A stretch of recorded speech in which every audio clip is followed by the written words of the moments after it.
نحمده ونصلي ونسلم على رسوله الكريم اما بعد بسم اللہ الرحمن الرحیم۔ اس وقت سورہ صاد ہمارے سامنے ہے، مکی دور کی سورہ ہے۔ اس سورت کا موضوع انسان کو نصیحت ہے، انسان کو نصیحت فرمائی گئی اور یہ بات سمجھائی گئی کہ تکبر اور ضد سے انسان سعادت سے محروم ہو جاتا ہے۔ تکبر اور ضد انسان کو بڑی نعمتوں سے محروم کر دیتا ہے، جبکہ خطا ہو جائے، گناہ ہو جائے تو اس پر استغفار کر لیا جائے، توبہ کر لی جائے، اللہ کی طرف رجوع کر لیا جائے، اس سے نہ صرف مغفرت ہو جائے گی بلکہ درجات بلند ہو جاتے ہیں۔ تو بس یہ سورہ نصیحت نامہ ہے، جس میں اللہ تعالیٰ نے مختلف حوالوں سے انسان کو یہ بات سمجھائی ہے۔ آغاز میں فرمایا کہ صاد والقرآن ذی الذکر، قسم ہے نصیحت آموز قرآن کی، قسم ہے نصیحت آموز قرآن کی۔ اللہ تعالیٰ قرآن مجید اور اس کے ناصح ہونے کو بطور شہادت اگلے مضامین کے لیے بطور شہادت پیش فرما رہا ہے کہ قرآن میں کوئی کمی نہیں ہے، قرآن میں کوئی کمی نہیں، ہم نے سمجھانے میں کوئی کسر اٹھا نہیں رکھی۔ اصل بات کیا ہے؟ یہ جو کافر ہیں یہ تکبر اور ضد میں پڑے ہوئے ہیں، اس لیے بات نہیں مانتے۔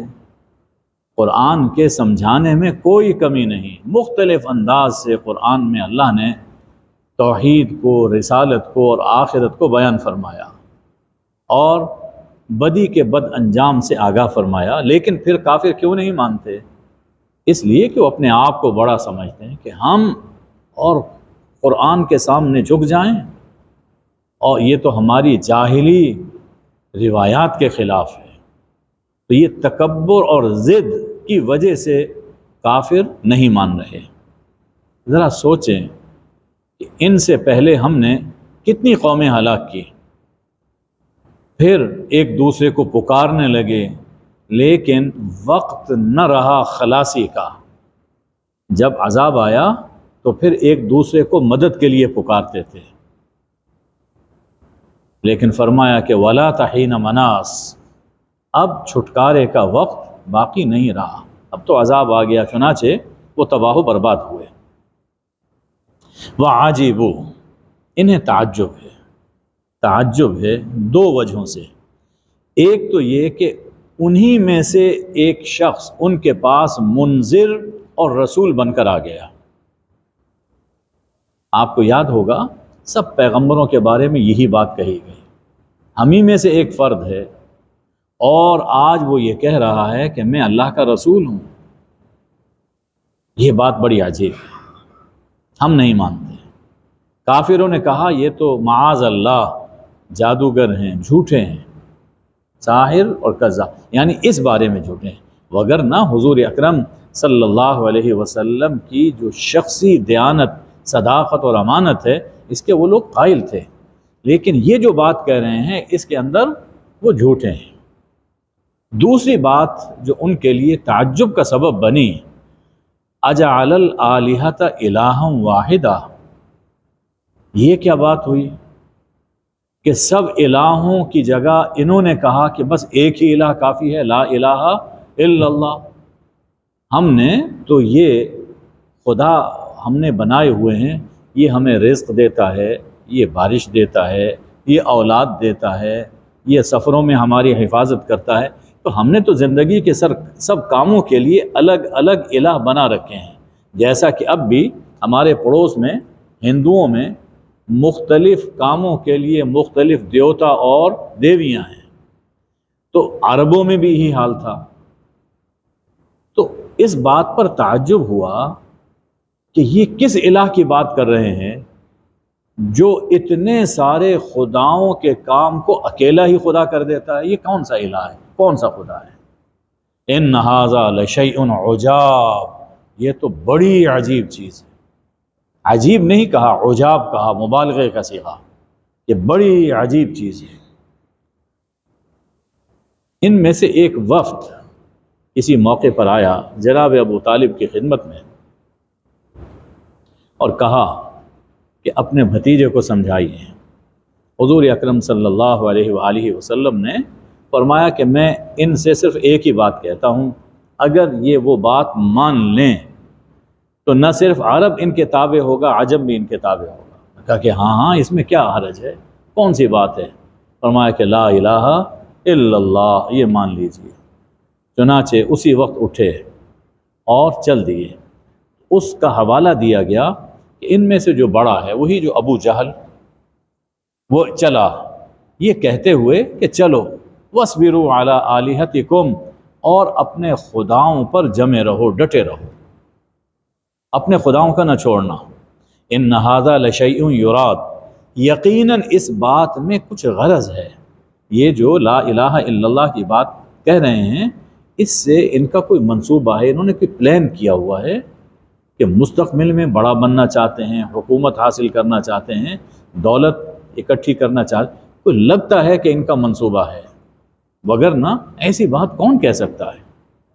ما سمعنا بہذا فی الملت الآخرہ، ہم نے کسی ملت میں، کسی اور ملت میں ہم نے ایسی بات، کسی اور دین میں ایسی بات نہیں سنی. یہ تو من گھڑت بات ہے.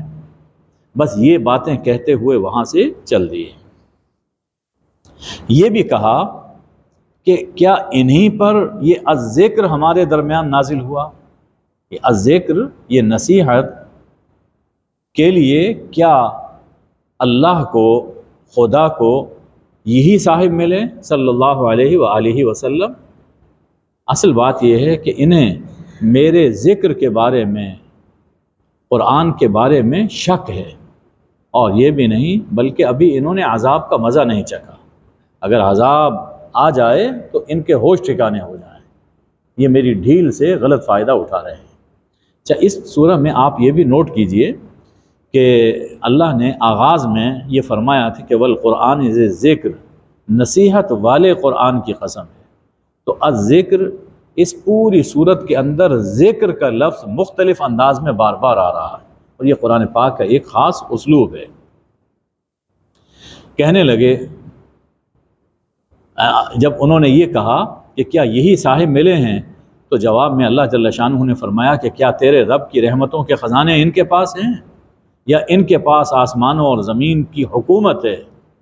اچھا، اگر کچھ ایسا ہے تو یہ عالم اسباب میں جتنی بلندی پہ جا سکتے ہیں چلے جائیں، رسیاں تان کر یہ آسمان کو جا چھوئیں اور وہاں سے وحی کے سلسلے کو بند کروا لیں.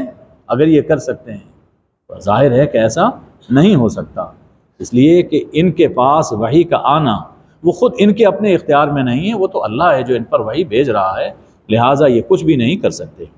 یہ بات اللہ تعالیٰ نے سورہ زخرف میں بھی سمجھائی ہے، اور اسی سے ملتا جلتا مضمون اس سے پہلے سورہ حج میں بھی گزر چکا ہے. فرمایا کہ کتنے بے وقوف ہیں، اپنے آپ کو بہت بڑا سمجھتے ہیں. یہ لشکروں میں سے ایک معمولی سا لشکر ہے جو یہیں پر شکست کھائے گا، یعنی اسی مکہ میں ان کو شکست ہوگی. یہ پیش گوئی فرمائی، اور پھر آپ دیکھتے ہیں کہ فتح مکہ کے موقع پر ان کے لشکر ہار گئے، اور اس سے پہلے بدر میں آئے، احد میں آئے اور خندق میں آئے، تو وہاں بھی اللہ تعالیٰ نے ان کو رسوا کیا. ارشاد فرمایا کہ یہ تو مستقبل کی بات ہے، اس سے پہلے قوم نوح، قوم عاد اور فرعون جو میخوں والا تھا، اور قوم سمود، قوم لوط اور اہل مدین، انہوں نے بھی تکذیب کی. یہ بھی ایک بڑی جماعتیں تھیں، ہر ایک نے رسولوں کو جھٹلایا. فحق عقاب، تو پھر میری سزا کیسے ثابت ہوئی ان پر؟ تو ماضی سے یہ کیوں نہیں عبرت حاصل کرتے؟ یہاں فرمایا کہ فرعون جو میخوں والا تھا، یہی بات سورہ فجر میں بھی آئی ہے، فرعون ذی الاوتاد، میخوں والا. میخوں والا ایک تو اشارہ اس جانب ہے کہ لشکر اس کا بہت بڑا تھا، جہاں جاتے تھے وہ ٹینٹ وہ لگاتے تھے اور قلعے گاڑ لیتے تھے. جی، تو ہر طرف وہ ٹینٹ ان کے نظر آتے تھے، اس اعتبار سے کہا گیا. بعض مفسرین نے یہ لکھا کہ ذو الاوتاد وہ لوگوں کو جب مرواتا تھا تو چومیخا کر کے مرواتا تھا، یعنی لٹکایا تو ہاتھ پاؤں میں، دونوں ہاتھوں دونوں پاؤں میں وہ میخیں اور کیل ٹھکوا دیتا تھا۔ تو یعنی بڑی قوت اور طاقت والا فرعون، تو اس کا بھی ہم نے کیسے اس کا انجام ہوا اس کو ڈبو دیا۔ فرمایا کہ یہ لوگ ایک چنگھاڑ کا، ایک چیخ کا انتظار کر رہے ہیں، جب وہ آئے گی تو پھر وقفہ نہیں لے گی، مسلسل وہ آواز ہوگی اور جو کچھ وہاں ہوگا وہ سب کچھ تباہ و برباد ہو جائے گا۔ کتنی بے خوفی اور لاپرواہی سے کہتے ہیں پروردگار ہمارے عذاب میں جو ہمارا حصہ ہے وہ ہمیں جلدی دے دے، اسی دنیا میں یوم حساب آنے سے پہلے پہلے وہ ہمیں دے دے۔ یعنی وہ سمجھتے ہیں کہ یہ سب کچھ مذاق میں کہا جا رہا ہے، ایسی بات نہیں ہے کہ جب وہ عذاب آئے گا تو پھر ہوش اڑ جائیں گے۔ بس یہاں تک اس سورہ کی تمہید ہے۔ اس کے بعد فرمایا کہ اصبر علی ما یقولون، ان کی باتوں پہ صبر کیجیے، ان کی باتوں پر صبر کیجیے۔ صبر اللہ کی بہت بڑی نعمت ہے، اسی سے کامیابی حاصل ہوتی ہے۔ ظاہر ہے کہ یہ باتیں معمولی باتیں نہیں تھیں، انسان کا دل چھلنی ہو جاتا ہے، لیکن فرمایا کہ آپ ان کی باتوں پر صبر کیجئے، یقیناً صبر کے نتیجے میں کامیابی حاصل ہوگی۔ اور آپ کیا کیجئے، وَاذْكُرْ عَبْدَنَا دَاوُودَ ذَا الْأَيْدِ، ہمارے بندے داود کو یاد کیجئے، داود کا ذکر کیجئے جو بڑی قوتوں والے تھے۔ یہاں اللہ تعالیٰ نے مصیبت کے اور مشکلات کے ایام میں مختلف پیغمبروں کے ذکر کرنے، انہیں یاد کرنے کی تلقین فرمائی۔ یہاں فرمایا کہ داود کو یاد کیجئے، پھر فرمایا کہ وَاذْكُرْ عَبْدَنَا ایوب کو یاد کیجئے، فرمایا ہمارے بندوں ابراہیم، اسحاق اور یعقوب کو یاد کیجئے، اسماعیل، الیسع اور ذوالکفل کو یاد کیجئے، اذکر انہیں یاد کیجئے۔ ظاہر ہے کہ ان پیغمبروں کا جب ان کے حالات کو انسان سوچے گا تو خود انسان کو ڈھارس ملتی ہے، ان پیغمبروں کے ساتھ کیا ہوا اور انہوں نے مختلف حالات میں کس طرح صبر کیا اور ان کا رویہ کیا تھا، تو وہی رویہ ہمیں بھی اپنانا چاہیے۔ تو اس لیے فرمایا کہ ان کو یاد کیجیے۔ اچھا، اس سے ایک اور خیال کی اصلاح ہوتی ہے۔ کچھ لوگوں کا مزاج یہ ہوتا ہے خود قرآن کے بارے میں کہ اس میں واقعات کا بیان نہیں ہونا چاہیے، بس جو اللہ نے احکام دیے ہیں وہ احکام سنا دیے جائیں، بس اتنا کافی ہے۔ یہ جو انبیاء کے واقعات ہیں، رسولوں کے قصے ہیں، یہ بیان نہ کیے جائیں، یا اگر اللہ کے کسی بندے، کسی ولی کا حال ذکر کر دیا جائے تو اس پر ان کی طبیعت میں ایک منفی رد عمل ہوتا ہے کہ اس کی کیا ضرورت ہے۔ آپ دیکھیے کہ یہاں اللہ جل شانہ خود فرماتے ہیں کہ میرے اس پیغمبر کا ذکر کرو، اسے یاد کرو، اسے یاد کرو۔ وجہ یہ ہے کہ جب انبیاء اور اولیاء کے حالات انسان پڑھتا ہے، جو کچھ ان پر بیتی ہے اسے سنتا ہے، تو خود انسان کا دل مضبوط ہوتا ہے اور ان کے حالات کو، ان کے اعمال کو سن کر خود انسان کے دل میں عمل کا جذبہ و بیدار ہوتا ہے۔ تو اس لیے انبیاء اور اولیاء کے حالات کا ذکر ہونا چاہیے، یہ مقصود ہے۔ فرمایا گیا کہ حکایات الاولیاء جند من جنود اللہ، اولیاء کی حکایات، صالحین کی حکایات، انبیاء کی حکایات، یہ اللہ کے لشکروں میں سے ایک لشکر ہے، اللہ کے لشکروں میں سے ایک لشکر ہے۔ جیسے فرشتوں کا لشکر نازل ہوتا ہے، انسان کا حوصلہ بڑھ جاتا ہے، اسی طرح اللہ کے کسی بندے کا حال انسان سنتا ہے تو انسان کا دل مضبوط ہو جاتا ہے اور اللہ کی طرف سے مدد ہوتی ہے۔ یہ حکایات، یہ واقعات، یہ اللہ کا ایک لشکر ہے، اس لیے اس کو بھی ذکر اس کا ہونا چاہیے، یہ مقصود قرآن ہے۔ فرمایا کہ ہمارے بندے داود کا ذکر کیجئے جو قوتوں والے تھے، انہو اواب، رب کی طرف بہت رجوع کرنے والے تھے۔ ہمیں سمجھایا گیا کہ آپ کو بھی ہر حال میں اللہ کی طرف رجوع کرنا چاہیے۔ ان پر ہم نے کتنا کرم کیا کہ پہاڑوں کو ان کے ساتھ مسخر کر دیا کہ صبح و شام وہ رب کی تسبیح کرتے تھے حضرت داؤد کے ساتھ۔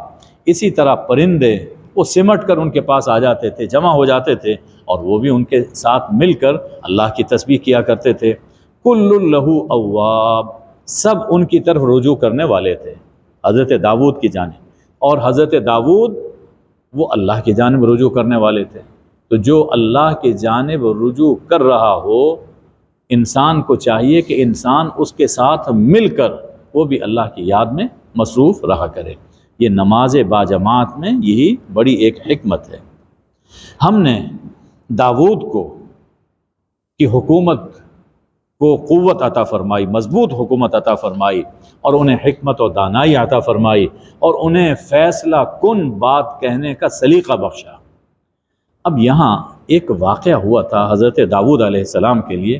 اصل میں یہ یعنی پہلے تو تمہید میں حضرت داؤد علیہ السلام کی شخصیت کے بارے میں ان کے اوصاف اللہ نے ذکر فرمائے کہ بڑے اونچے درجے کے انسان تھے، وہ نبی تھے۔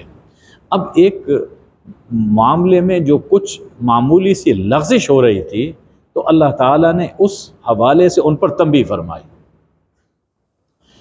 تنبیہ ایسے ہوئی کہ حضرت داؤد علیہ السلام نے اوقات مقرر کر رکھے تھے عبادت خانہ اپنے گھر میں، اور اس میں کہ اتنے وقت میں فلاں بیٹھے گا، اتنے وقت، یعنی 24 گھنٹے ان کے گھر میں عبادت ہوتی رہتی تھی۔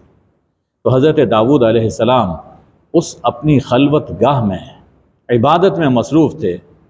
اچانک کیا دیکھا؟ اب ظاہر بادشاہ تھے، پہرا تھا، سب کچھ تھا، لیکن دیکھا کہ دو آدمی دیوار پھلانگ کر وہاں خلوت گاہ میں آ گئے، ان کی عبادت گاہ میں آ گئے۔ حضرت داؤد گھبرا گئے کہ یہ کیا ہوا؟ توجہ، انسان کسی سوچ میں مگن ہے اور یکدم کوئی آ جائے تو انسان گھبرا جاتا ہے۔ تو بالکل یہی کیفیت حضرت داؤد علیہ السلام پہ طاری ہوئی۔ تو انہوں نے کہا ڈریے نہیں، اصل بات یہ ہے کہ ہم دو فریق ہیں، ایک مقدمے، ہمارے درمیان ایک جھگڑا ہے، ہم دو فریق آئے ہیں جن میں ایک دوسرے پر زیادتی کر رہا ہے۔ آپ ہمارے درمیان صحیح فیصلہ کر دیجئے، اور دیکھیے نا انصافی نہ کیجیے گا، اور ہمیں سیدھی راہ دکھا دیجئے۔ صورت مقدمہ یہ پیش کی، یہ میرا بھائی ہے، یعنی میرا دینی یا قومی بھائی ہے، یہ میرا بھائی ہے، اس کے پاس 99 دمبیاں ہیں اور میرے پاس ایک دمبی ہے، یعنی وہ ریوڑ، اس کے پاس اس کے ریوڑ میں 99 ہیں، میرے پاس صرف ایک ہی ہے، غریب آدمی ہوں۔ اس نے کہا کہ یہ بھی مجھے دے دو، یہ جو ایک دمبی تمہارے پاس ہے تم اس کا کیا کرو گے؟ تو یہ مجھے دے دو تاکہ میرا 100 پورا ہو جائے۔ یہ لگتا ہے یہ 100 کا پھیر آج سے نہیں ہے، بہت پرانے دور سے چلا آ رہا ہے۔ یہ 100 کا پھیر بڑا عجیب ہے، 100 کو پورا کرتے کرتے وہ بہت کچھ ہو جاتا ہے۔ تو کہا کہ یہ بھی مجھے دے دو۔ وَعَزَّنِي فِي الْخِطَابِ، اور ہے یہ باتوں کا دھنی، اس نے مجھے گفتگو میں دبا لیا۔ نہ میں ویسے بھی غریب ہوں اور میں بات بھی پوری نہیں کر سکتا، یہ امیر بھی ہے اور باتیں بھی خوب کر لیتا ہے، تو حضرت ہمارے درمیان فیصلہ فرما دیجیے۔ حضرت داؤد نے جب یہ بات سنی تو فرمایا اس نے تجھ پر زیادتی کی، ظلم کیا، ناانصافی کی کہ 99 ہیں تو ان کے ساتھ تیری ایک دمبی وہ بھی اپنے ساتھ ملانا چاہتا ہے، میرے پاس بھی کچھ رہنا چاہیے، تو یہ تجھ سے ناانصافی کر رہا ہے۔ اس کے بعد ایک تبصرہ فرمایا کہ اکثر شرکاء جو پارٹنرز ہوتے ہیں، اکثر پارٹنرز ایک دوسرے پر زیادتی کرتے ہیں، اکثر ایک دوسرے پر زیادتی کرتے ہیں، مگر جو لوگ ایمان لائے اور نیک عمل کرتے رہے، جن کے دل میں ایمان ہوتا ہے اور وہ صحیح عمل کرتے ہیں، وہ ایک دوسرے پر زیادتی نہیں کرتے، جس کا جو حق ہے وہ اس کو ادا کرتے ہیں۔ لیکن وَقَلِيلٌ مَّا هُمْ، ایسے لوگ بہت کم ہیں۔ اکثر پارٹنرز، اکثر شرکاء وہ ایک دوسرے کا مال ہڑپ کرنے کی کوشش کرتے ہیں۔ خیال فرمائیے کہ داؤد علیہ السلام نے اپنے دور میں جو تجزیہ اور تبصرہ فرمایا آج بھی جوں کا توں ہے، آج بھی ایسا ہوتا ہے، شرکت کر کے دیکھ لیجئے تو اپنا اصل مال وہ بھی ہاتھ سے نکل جائے گا، آج بھی ویسا ہی ہے۔ معلوم ہوا، اور اس سے یہ بھی معلوم ہوا کہ جو شراکت میں خیانت کرتا ہے وہ مومن نہیں منافق ہے۔ جو شراکت ہو اور پھر اس میں خیانت کرے، اپنے پارٹنر کا حصہ اپنے حصے میں ملا کر کھانے کی کوشش کرے، وہ مومن نہیں، وہ منافق ہے۔ اس لیے کہ اللہ نے یہاں پر استثناء فرما دیا کہ جو مومن ہوتے ہیں وہ ایسا نہیں کرتے، تو ظاہر ہے کہ جو کر رہا ہے وہ مومن نہیں ہے۔ اور حدیث میں آیا کہ جو امانت میں خیانت کرے وہ منافق ہے۔ تو ایسا آدمی بظاہر وہ نمازیں بھی پڑھ رہا ہے اور روزے بھی رکھ رہا ہے، حج اور عمرے بھی کر رہا ہے، لیکن قرآن کہہ رہا ہے اور حدیث میں موجود ہے کہ دل کے اندر اس کے نفاق ہے۔ بس یہ بات انہوں نے سنا دی، فیصلہ سنا دیا۔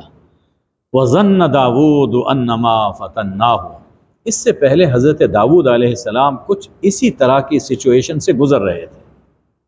انہیں احساس ہوا، یک بارگی احساس ہوا کہ او ہو، یہ تو اللہ کی آزمائش ہے، یہ تو اللہ مجھے آزما رہا ہے کہ تم فیصلہ کیا دے رہے ہو اور تمہارا عمل وہ کیا ہونے والا ہے۔ ابھی ہوا نہیں ہے لیکن خیال کچھ اس طرح کا تھا، وہ کیا ہونے والا ہے۔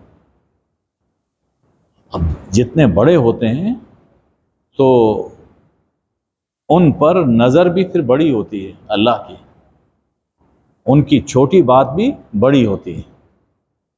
تو سمجھ گئے کہ اللہ نے یہ جس انداز میں ان لوگوں کو بھیجا ہے یہ مجھے سمجھانے کے لیے بھیجا ہے، اور جس انداز میں وہ آئے لگتا ہے کہ انسان نہیں تھے، وہ فرشتے تھے جو انسانوں کی صورت میں آئے، ورنہ کون محل کے اندر یوں جا سکتا تھا۔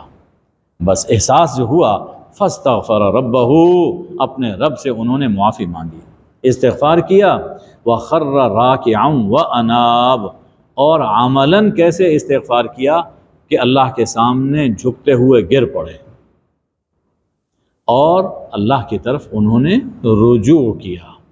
تو ہمیں اس میں یہ سمجھایا گیا کہ تم سے بھی جب خطا ہو جائے، بھول ہو جائے، تو اس پر ڈٹے نہیں رہنا، بلکہ فوراً اللہ سے معافی مانگو اور اللہ کے سامنے جھک جاؤ۔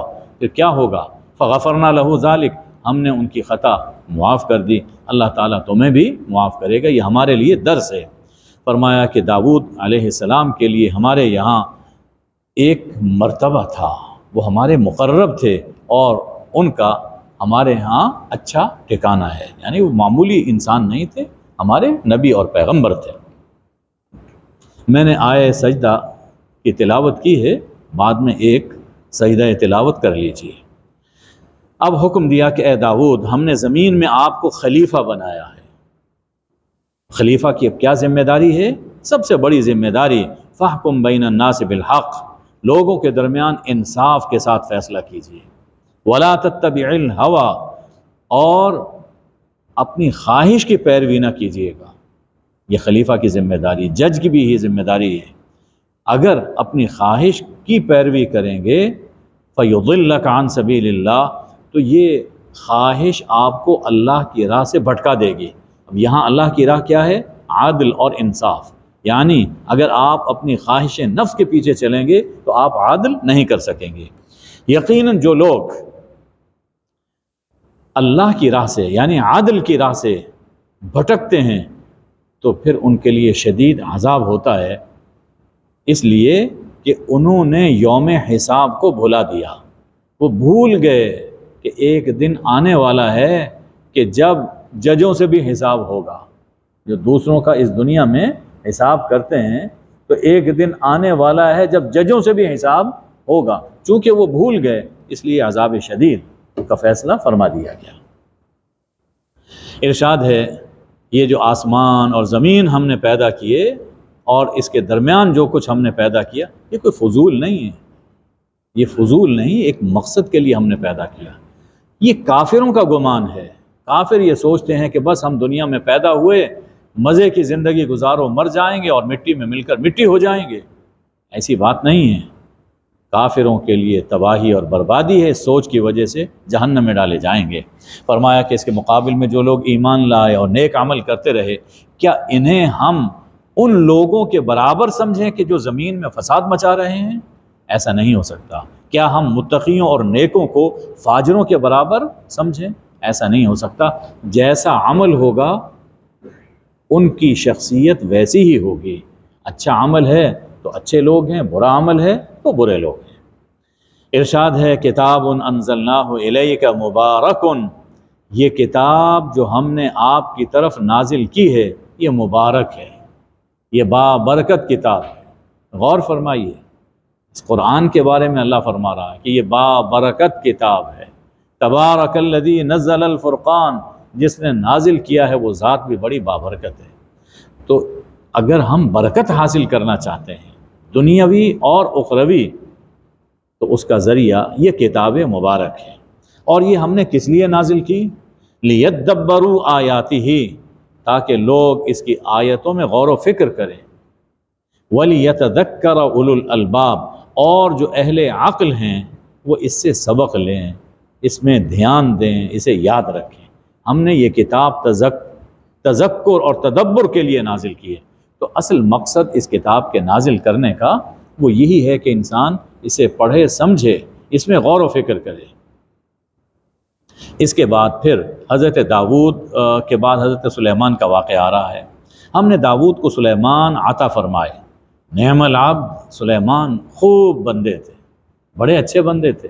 اللہ جسے فرمائے کہ وہ اچھا بندہ تھا تو اس کے اچھا ہونے میں کیا کلام ہو سکتا ہے؟ یعنی اللہ کی یہ گڈ بک میں ہے۔ اس دنیا میں آپ سمجھتے ہیں کہ اگر کوئی باس کی گڈ بک میں ہے تو بہت پراؤڈ فیل کرتا ہے کہ ہاں مجھے باس بہت اچھا سمجھتا ہے۔ تو اللہ نے فرمایا، قرآن میں کہہ دیا کہ نعم العبد، وہ بڑے اچھے آدمی تھے۔ انہ اواب، وہ رب کی طرف بہت رجوع کرنے والے تھے۔ اب دو واقعات کا ذکر کیا جس میں ان کا ایک امتحان تھا، اور جب انہیں احساس ہوا، ذکر سے ذرا سی غفلت ہوئی، تو حضرت سلیمان نے فوراً تدارک کیا۔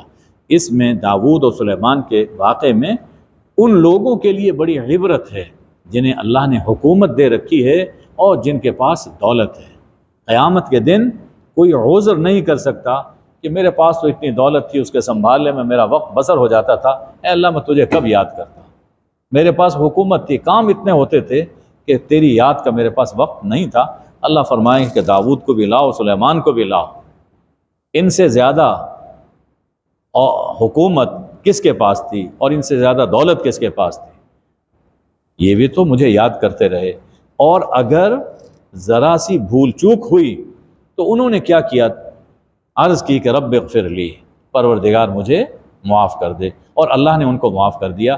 تو سبق یہ دیا کہ دولت اور حکومت کی مصروفیت میں اگر تم سے بھول ہو جائے تو پھر بھولے نہ رہنا، بلکہ اللہ کو یاد کر لینا، اللہ سے معافی مانگ لینا، اللہ تمہیں معاف کر دے گا۔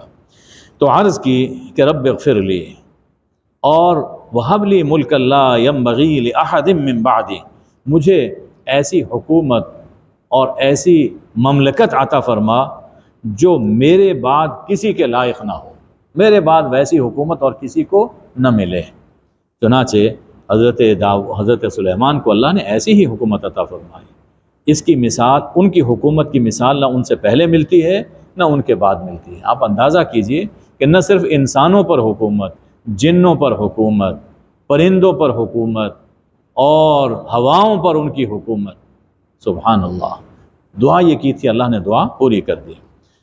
انک انت الوہاب، پروردگار ایسی حکومت عطا فرما، یقیناً تو ہی تو دینے والا ہے۔ یہ ایمان ہونا چاہیے کہ دینے والی ذات، حکومت دینے والی ذات بھی اللہ، اور دولت دینے والی ذات بھی صرف اللہ کی ہے۔ چنانچہ ہم نے جو انہوں نے رجوع کیا تھا، اس کا ثمر ہم نے یہ دیا کہ ہم نے ہواؤں کو ان کے لیے مسخر کر دیا، جو سلیمان کے حکم سے بڑی نرمی سے چلتی تھی اور جدھر وہ چاہتے تھے جاتی تھی۔ ہم بھی جہاز میں جاتے ہیں نا تو کئی دفعہ جہاز ہچکولے لینے لگتا ہے، اور دل ساتھ ہی ڈولنے لگتا ہے، اور اس وقت بڑا استغفار ہوتا ہے، لا الہ الا اللہ کا ورد شروع ہو جاتا ہے۔ لیکن سلیمان علیہ السلام، یعنی آج تک اتنا بڑا جہاز ایجاد نہیں ہو سکا جتنا حضرت سلیمان علیہ السلام کا تخت تھا، اور وہ جب ہوا کے دوش پر وہ تخت اڑتا تھا، ہوا اس کو اڑا کے لے جاتی تھی، تو رخاء نرمی سے، کبھی ایسا نہیں ہوتا تھا کہ وہ ڈولنے لگ جائے اور لوگ گھبرانے ہو جائے، بالکل نرمی سے وہ لے کے جایا کرتا تھا۔ اسی طرح ہم نے جنوں کو مسخر کر دیا، جنوں میں معمار بھی تھے، غوطہ خور بھی تھے، اور کچھ ایسے بھی جن تھے کہ جنہیں ہم نے زنجیروں میں جکڑا ہوا تھا، یا ان کے تابع فرمان کیا تھا۔ ایسی زنجیریں نہیں جو کہ دکھائی دیتی، نادیدہ زنجیریں، نادیدہ کہ وہ ان سے نکل کر بھاگ نہیں سکتے تھے، ایسے تابع فرمان تھے۔ اور اس سے بڑھ کر اللہ نے کیا فرمایا، ھذا عطاؤنا، یہ ہمارا کرم ہے، یہ ہماری عطا ہے جو ہم نے آپ پر کی، فمنن او امسک، اب چاہے آپ لوگوں پر کرم کریں، ان کو دیں، او امسک، اپنے پاس ہی رکھیں، بغیر حساب، کوئی حساب نہیں لیں گے۔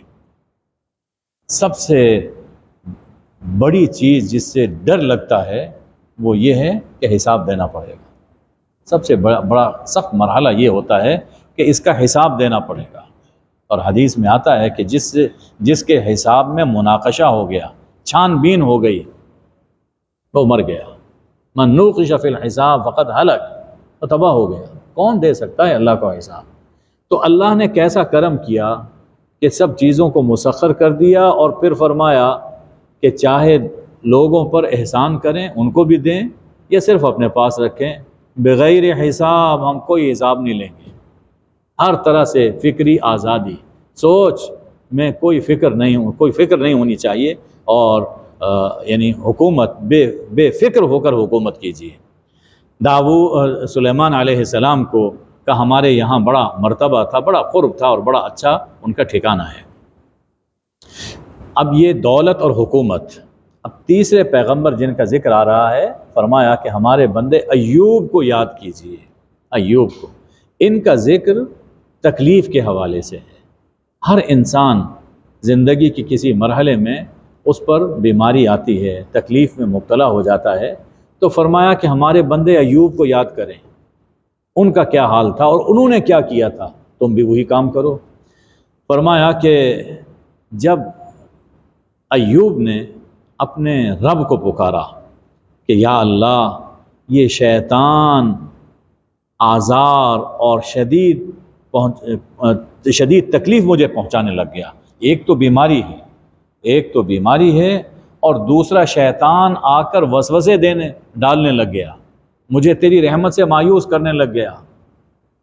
تو وہ مایوس نہیں ہوئے، لیکن شیطان بار بار دل میں یہ وسوسہ وہ ڈالتا تھا کہ ایسا ہو جائے گا۔ تو فرمایا، اللہ کی بارگاہ میں عرض کی کہ یا اللہ، ایک طرف تو جسمانی تکلیف، اس کے ساتھ یہ دلی تکلیف بھی ہو رہی ہے کہ شیطان وسوسے ڈال رہا ہے۔ اب پہلے دعا کر چکے تھے جسمانی تکلیف کی، جسمانی بیماری کے دور کرنے کے لیے کہ انی مسنی الضر وانت ارحم الراحمین، اے اللہ میں تکلیف میں گھر گیا ہوں، اور تو ارحم الراحمین ہے، رحم فرما۔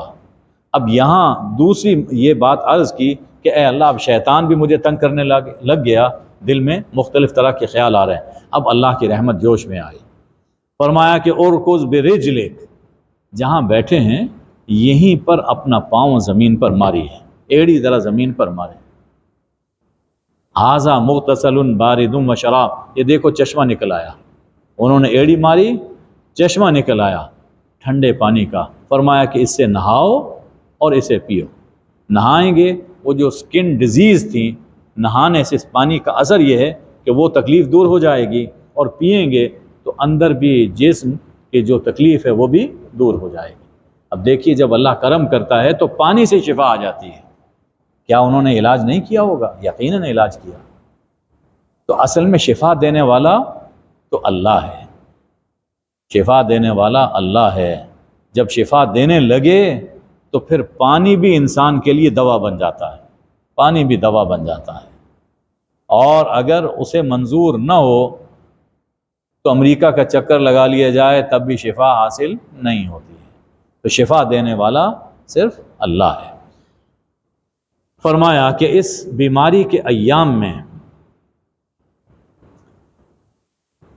ان کے اہل وہ چھوڑ گئے، کچھ فوت ہو گئے۔ جب شفا ملی، اب جو کچھ نقصان ہوا تھا اللہ نے وہ نقصان پورا کیا، بلکہ اتنا ہی اور بھی عطا کر دیا۔ پہلی جو اولاد تھی وہ بھی آ گئی، اللہ تعالیٰ نے مزید اولاد بھی عطا فرما دی۔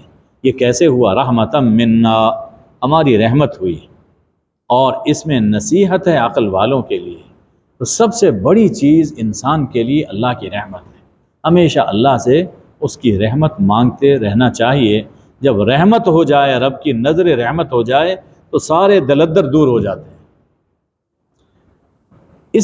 ان بیماری کے ایام میں جب لوگ چھوڑ گئے، اولاد بھی چھوڑ گئے، ادھر ادھر ہو گئے، صرف ایک بیوی تھی جو ان کی خدمت کیا کرتی تھی۔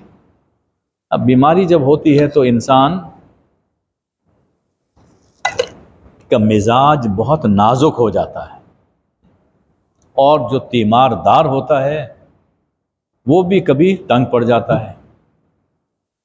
تو کہیں بی بی صاحبہ نے کوئی بات فرما دی، کوئی بات کہہ دی، بڑے میاں کو، شوہر تھے نا، کوئی بات کہہ دی، ناراض ہوئے اور فرمایا کہ مجھے صحت ہوگی تو تمہیں 100 کوڑے ماروں گا۔ قسم اٹھا لی اس پر، قسم اٹھا کر یہ بات کہہ دی، تمہیں 100 کوڑے ماروں گا۔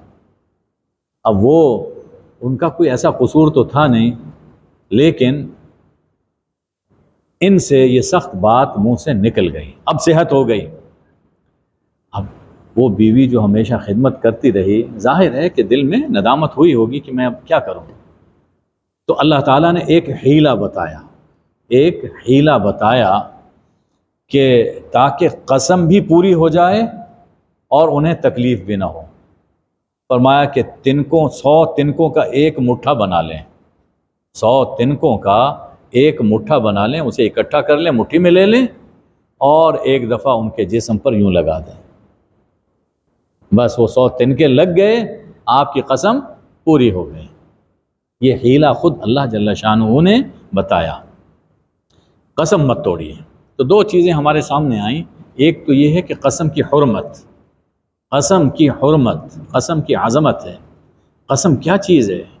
جس میں انسان اللہ کو اپنے عمل پر، اپنی بات پر گواہ بناتا ہے، اپنے عمل کا ضامن بناتا ہے۔ قسم یہ ہے، یہ معنی ہے اس کا۔ اور اس دنیا میں ہم جب دیکھتے ہیں کہ اگر کوئی شخص کسی معاملے میں کسی بڑے آدمی کو گواہ بنا لے یا ضامن بنا لے اور پھر وہ کام پورا نہ کرے، وہ گردن ماپ لے گا کہ تم نے مجھے بدنام کر دیا۔ تو جب قسم اٹھا کر کوئی شخص بات کہتا ہے تو گویا اللہ کو ضامن بنا رہا ہے، اللہ کو اپنا گواہ بنا رہا ہے، اور پھر اگر اسے پورا نہیں کرتا تو یہ اللہ کو غصہ دلا رہا ہے۔ اس لیے حتی الامکان قسم نہیں اٹھانی چاہیے، حتی الامکان، اور اگر اٹھا لی ہے تو پھر اسے پورا کرنا چاہیے۔ اب دیکھیے کہ اللہ جل شانہ یہاں کفارے کی بات نہیں فرما رہے، قسم توڑنے کی بات نہیں فرما رہے کہ ٹوٹ جائے قسم چلو کفارہ دے دینا، بلکہ فرما رہے ہیں کہ قسم ولا تحنث، قسم نہ توڑ، قسم پوری کر۔ اور اس کا ایک حیلہ ارشاد فرما دیا۔ اب دیکھیے حیلہ 2 طرح کا ہوتا ہے۔ قرآن مجید میں ایک اور حیلے کا ذکر سورہ اعراف میں گزر گیا کہ ایلا کے یہودی مچھلی کھانے کے بڑے شوقین تھے، اور ہفتے کا دن عبادت کا مقرر تھا 24 گھنٹے، ہفتے کے دن کے 24 گھنٹے یوم سبت یہ عبادت کے لیے مخصوص تھے۔ اسی دن مچھلیاں اچھل کے اوپر آتی تھیں، اور جو ہی وہ وقت ختم ہوتا مچھلیاں ڈائی کر جاتی۔ اب یہ بڑے پریشان ہوتے کہ کیا کریں۔ آخر سوچ کر ایک حیلہ وہ بنایا کہ دریا کے کنارے کچھ گڑھے نشیب میں کھود لیں، ہفتے کا دن یعنی جمعے کی شام سے پہلے سورج ڈوبنے سے پہلے جب ہفتے کا دن شروع ہوتا ہے تو پانی کھول دیں، مچھلیاں اس میں آ جائیں گی، آتی رہیں گی، اور ہم تو نہیں پکڑیں گے، واپس نہیں جا سکیں گی۔ اور جو ہی وہ 24 گھنٹے پورے ہوں اب وہاں پر بند کر دیا جائے، اور اتوار کا دن شروع ہوتے ہی مچھلیوں کو پکڑ لیا جائے۔ تو اللہ کا حکم توڑنے کے لیے انہوں نے ایک حیلہ کیا، اور پھر دیکھیے کہ اس کی سزا کیا ملی، اللہ نے بندر بنا دیا۔ اللہ نے یہ تفصیل سے یہ واقعہ گزر چکا۔ تو اب حیلے دو طرح کے قرآن میں ذکر فرما دیے۔ ایک حیلہ وہ ہے جو اللہ کا حکم توڑنے کے لیے ہو، ایسا حیلہ کرنا یہ حرام ہے، یہ حرام ہے۔ جیسے کچھ لوگ زکوٰۃ سے بچنے کے لیے کچھ حیلہ کر لیں، یا کوئی اور نیک کام سے بچنے کے لیے، کسی کا حق دینے سے بچنے کے لیے کوئی حیلہ کر لیں، تو جو حیلہ اللہ کا حکم توڑنے کے لیے ہو وہ سراسر حرام ہے۔ ہاں، جو حیلہ اللہ کا حکم پورا کرنے کے لیے ہو، جیسے حضرت ایوب علیہ السلام کو اللہ نے تعلیم فرمایا، یہ حلال ہے، ایسا حیلہ وہ جائز ہے کہ بیوی کو کیوں آپ تکلیف پہنچائیں، اس کا تو کوئی قصور نہیں تھا۔ ارشاد فرمایا کہ انا وجدناہ صابرا، ہم نے ایوب کو صابر پایا، ہم نے ایوب کو صابر پایا۔ اللہ اکبر، بہت بڑا مقام ہے حضرت ایوب کا۔ یہ صبر اتنا آسان نہیں تھا۔ ہم نے ایوب یعنی پوری زندگی، پورے عرصے میں کبھی شکایت کا، شکوے کا کوئی لفظ منہ سے نہیں نکلا۔ جب بات کی بس اللہ ہی سے بات کی، اے اللہ کرم فرما دے، رحم فرما دے۔ تو جن کے صبر کا اللہ خود ذکر فرما رہا ہے وہ کتنے صابر ہوں گے۔ انا وجدناہ صابرا، ہم نے انہیں صابر پایا۔ نعم العبد، بڑے اچھے بندے تھے، بڑے اچھے بندے تھے۔ انہ اواب، وہ ہماری طرف رجوع ہونے والے تھے۔ آگے بڑھنے سے پہلے یہ قرآن جب نازل ہوا جی، تو اس وقت تک واقعہ کربلا نہیں ہوا تھا، واقعہ کربلا نہیں ہوا تھا۔ اور کربلا میں جس طرح سے حضرت امام حسین نے صبر کیا، اپنی اولاد وہ شہید ہو رہی ہے، بھائی شہید ہو رہے ہیں، بیٹے اور بھتیجے وہ شہید ہو رہے ہیں، اصحاب شہید ہو رہے ہیں، اور لوٹا جا رہا ہے، خیموں کو آگ لگائی جا رہی ہے، اور کس طرح سے ان کو اذیتیں پہنچائی جا رہی ہیں۔ یعنی قرآن مجید نے سورہ بقرہ میں وَلَنَبْلُوَنَّكُمْ بِشَيْءٍ مِّنَ الْخَوْفِ جو صبر کی آزمائش کی قسمیں بیان کی ہیں، وہ سب کی سب امام حسین پر گزری ہیں کربلا میں، سب کی سب اس میں گزر گئے۔ اگر قرآن اس واقعے کے بعد نازل ہوتا تو جو بات اللہ نے ایوب علیہ السلام کے بارے میں فرمائی ہے، یہ بات حضرت حسین کے بارے میں بھی ہوتی۔ انا وجدناہ صابرا، ہم نے انہیں صابر پایا، ہم نے انہیں صابر پایا۔ صبر ایوب تو مثل ہے ہی ہے، صبر حسین اس کا کوئی جواب نہیں، جو انہوں نے صبر کیا۔ اور کس کے لیے صبر کیا؟ حسین تو ایسے تھے کہ جتنی نسبتیں، اعلیٰ نسبتیں ہر اعتبار سے حسنین کریمین کو حاصل ہیں، پوری تاریخ انسانی میں کسی کو حاصل نہیں ہوئی۔ اور کس کے لیے کیا یہ سب کچھ؟ اس امت کی اصلاح کے لیے، صرف اس امت کی اصلاح کے لیے۔ سب کچھ اپنی جانیں نازنی پر انہوں نے جھیلا، اپنے جسم نازنی پہ جھیلا۔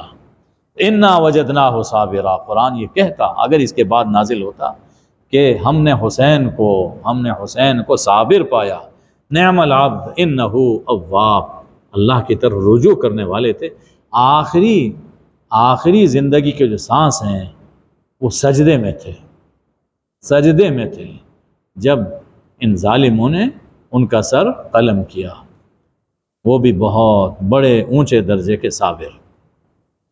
فرمایا کہ ہمارے بندوں ابراہیم، اسحاق اور یعقوب کو یاد کیجئے جو طاقتور تھے، دیدہ ور تھے۔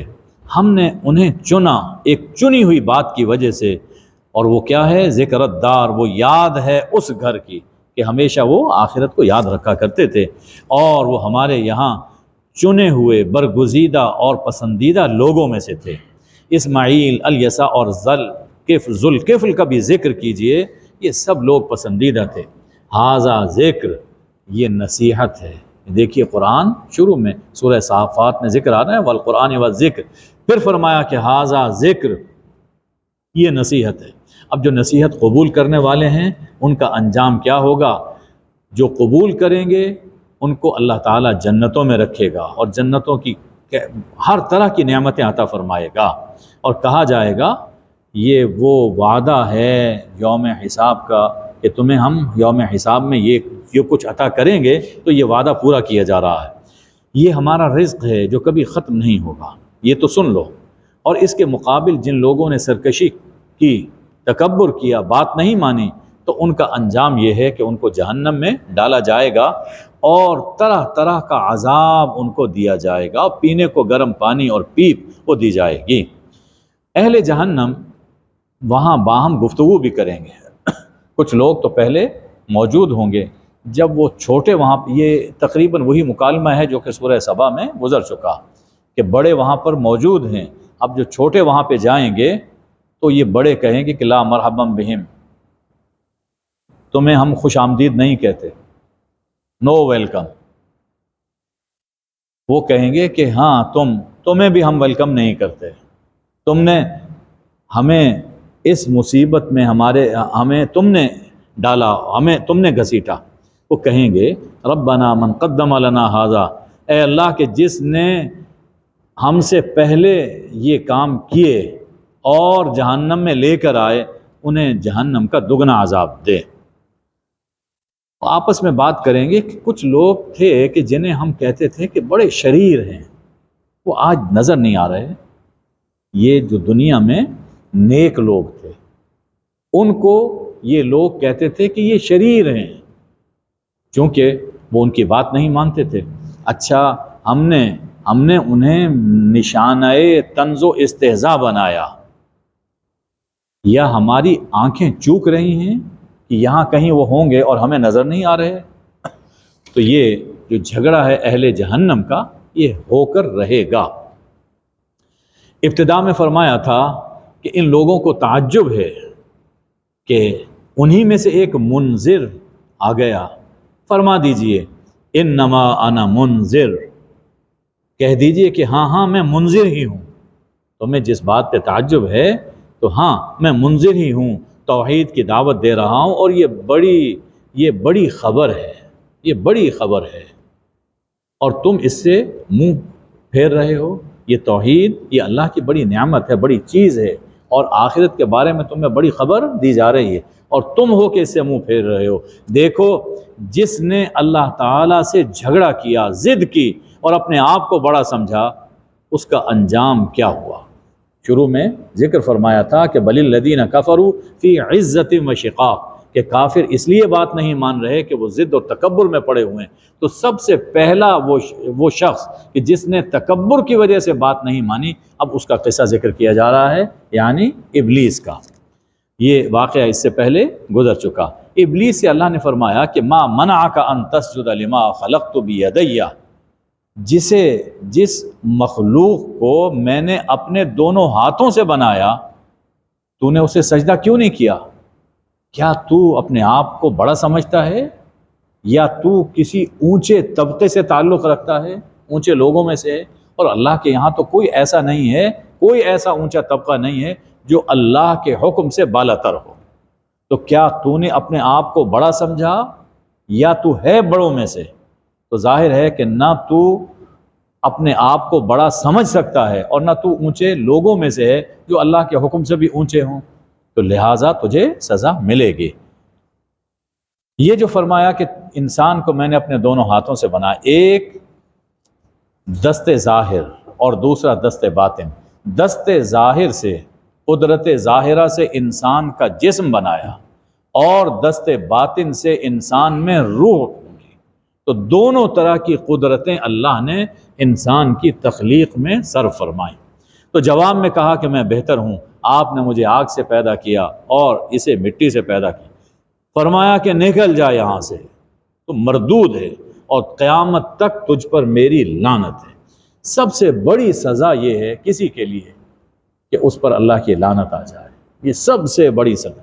یعنی لعنت کا معنی یہ ہے کہ اللہ کی رحمت سے دور، اور یہ جو کچھ نظام قائم ہے ہمارا اور اس پوری کائنات کا، تو یہ اللہ کی رحمت سے ہے، اور اگر ایک لمحے کے لیے بھی اللہ کی نظر رحمت ہم سے ہٹ جائے تو ہم باقی نہیں رہ سکتے، سب کچھ فنا ہو جائے۔ تو جاؤ، تجھ پر میری لعنت ہے قیامت کے دن تک۔ کہنے لگا کہ پروردگار مجھے قیامت تک کی مہلت دے دیں۔ کہ جاؤ، مہلت ہے، مہلت ہے، قیامت تک تجھے مہلت ہے۔ کہا قسم اٹھا کر تیری عزت کی قسم ہے میں ان سب کو گمراہ کروں گا، ہاں جو توبہ کرنے والے ہوں گے، تیرے مخلص بندے ہوں گے، وہ میری چالوں سے بچ جائیں گے۔ اللہ نے فرمایا کہ ٹھیک ہے، حق یہ ہے، اور میں حق ہی کہتا ہوں کہ میں تجھ سے اور تیرے پیروکاروں سے جہنم کو بھروں گا۔ تو یہ کام کر تو پھر اس کی سزا بھی تو بھگتنا، تو بھی جہنم میں جائے گا، اور جو تیرے پیچھے پیچھے چلیں گے تیرے پیروکار ہوں گے وہ بھی جہنم میں جائیں گے۔ حضور اکرم صلی اللہ علیہ وسلم سے فرمایا جا رہا ہے، انہوں نے کہا تھا کہ ان ھذا لشیء یراد، لگتا ہے کہ محمد صلی اللہ علیہ وسلم کوئی پلان کر رہے ہیں کہ کوئی دولت حکومت حاصل کرنے کا چکر ہے۔ اللہ نے اس کے جواب میں فرمایا کہ کہہ دیجئے میں تم سے اس تبلیغ پر، اس دعوت پر کوئی اجر نہیں مانگتا ہوں، مجھے دنیا کا کوئی لالچ نہیں ہے۔ وما انا من المتکلفین، اور نہ ہی میں بناوٹی لوگوں میں سے ہوں، ایسا نہیں ہوں کہ یہ باتیں اپنی طرف سے گھڑ کر میں تمہیں بتا رہا ہوں، کوئی یہ دل لگی کے لیے باتیں کر رہا ہوں، ایسا نہیں ہے۔ یہ تو نصیحت ہے اہل جہان کے لیے۔ والقرآن ذی ذکر شروع میں فرمایا، یہاں فرما دیا کہ ان ہوا الا ذکر للعالمین، یہ نصیحت ہے سراپا، اور ایسی نصیحت ہے کہ جس سے پورا جہان فائدہ اٹھا سکتا ہے۔ وَلَتَعْلَمُنَّ نَبَأَهُ بَعْدَ حِینٍ، کچھ وقت کے بعد تم اس کی حقیقت کو اور اس کے حال کو خود جان لو گے۔ اللہم صلی علی سیدنا و مولانا محمد النبی الامی و آلہ وبارک وسلم۔ اے اللہ ہم پر نظر رحمت فرما، اے اللہ ہم پر ہمیشہ اپنی نظر کرم رکھ۔ اللہ تیرے عذاب اور تیرے غضب سے ہم تیری ہی پناہ چاہتے ہیں۔ اے اللہ رمضان اور قرآن کو قیامت کے دن ہمارے لیے سفارشی بنا دیجیے۔ اے اللہ قرآن کی محبت ہمارے اور ہماری اولاد کے دلوں میں ڈال دیجیے۔ اے اللہ اس کتاب کی برکتیں ہمیں نصیب فرما، قرآن کی برکت سے سب بیماروں کو سب بیماریوں سے صحت کاملہ عاجلہ مستمرہ عطا فرما۔ اے اللہ رمضان اور قرآن کے نور سے پورے ملک کو روشن فرما۔ اے اللہ جو رمضان میں لڑ جھگڑ رہے ہیں انہیں عقل عطا فرما، انہیں سمجھ عطا فرما۔ اے اللہ پاکستان کی، ہمارے وطن کی حفاظت فرما، فتنہ و فساد کی آگ کو اپنی رحمت سے ٹھنڈا فرما۔ اے اللہ ہمیں اسلام کی خدمت کے لیے، وطن کی خدمت کے لیے قبول فرما۔ وصلی اللہ وبارک وسلم علی حبیبہ سیدنا محمد و آلہ الطیبین الطاہرین، آمین یا ارحم الراحمین۔